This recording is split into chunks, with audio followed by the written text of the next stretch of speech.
कोलार येथे new English school व कनिष्ठ महाविद्यालय येथे शाळेच्या पहिल्या दिवशी विद्यार्थ्यांचे लेझिम पथक आणि ढोल ताशांच्या गजरात स्वागत।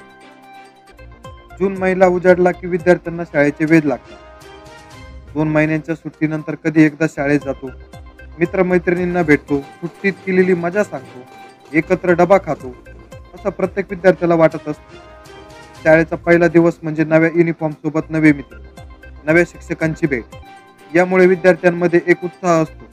दरम्यान पहिलीला प्रवेश करणाऱ्या विद्यार्थ्यांचे शाळेतील पहिले पाऊल आज पडले। न्यू इंग्लिश स्कूल व कनिष्ठ महाविद्यालय कोलार येथे या विद्यार्थ्यांचे जल्लोषात स्वागत करण्यात आले। मुलांच्या स्वागतासाठी जय्यत तयारी केली होती। यावेळी प्रवेशद्वार फुगे फुलांनी सजवले होते। लेझिम ढोल ताशांच्या गजरात पुष्पवृष्टी करत विद्यार्थ्यांचे स्वागत करण्यात आले। विद्यार्थ्यांना कैलासवासी शंकर नाना खर्डे पाटील प्रतिष्ठान यांच्या वतीने वह्यांचे वाटप देखील करण्यात आले। विद्यार्थ्यांमध्ये देखील मोठा उत्साह दिसून येत होता।